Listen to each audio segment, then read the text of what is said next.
remember hearing my grandmother curse the first time, and I was probably about 10 or 11, and I had played at the neighbor's pool.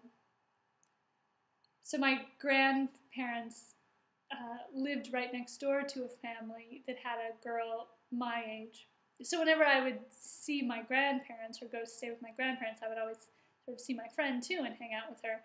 And there was a pool at her house, but for some reason the pool was the surface and the floor of the pool, the walls of the swimming pool, had never been smoothed or sanded, so they were really rough. And if you played in the pool, if your feet touched the side at all, your bare feet or your skin, it would just scratch it.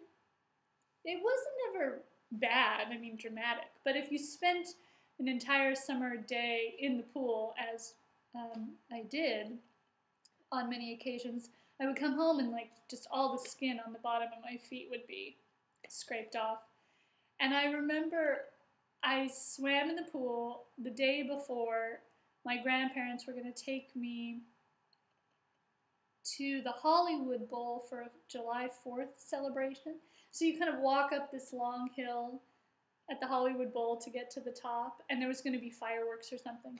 But it's a long walk to get up there. And I remember, coming home that day from swimming in the pool and scraping all the skin off the bottom of my feet that I could barely walk. And my grandmother was all mad.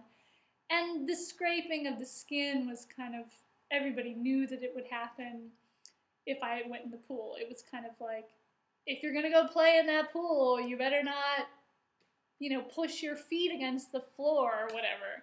It was like, think about it, little kid, Johanna.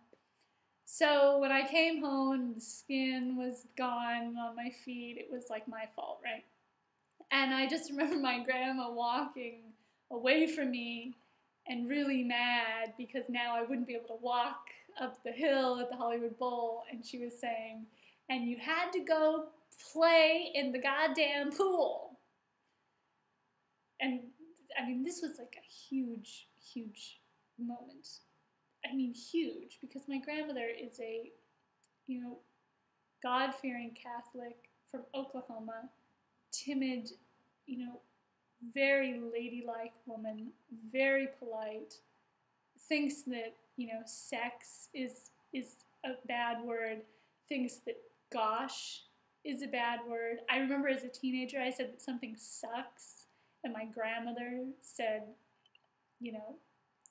if you want to stay in this family, you will not say sucks. I mean, it was a big deal to hear that she said goddamn. And I also remember the first time I heard my grandfather curse. But my grandmother cursed at me, which was a big deal. But my grandfather cursed behind closed doors, and I just happened to overhear him. And I don't know what he was doing in there. He was in his bedroom, and he had a little card table set up in there where he was a philatelist, so he would collect stamps and, put them in albums and things. And I can only imagine that he was doing something with his stamp collection, because he was working in there, and you always knew not to bother him when he was, working on his stamps. And I just remember I was walking by the bedroom, in the hallway, and I heard him say shit. And I'll never know what prompted him to curse alone, out loud. I mean, he thought he was alone. Nobody could hear him. He said shit about something, and I can only imagine what it is. I don't know. But I think it's pretty great. I mean, of course, it's sad too, but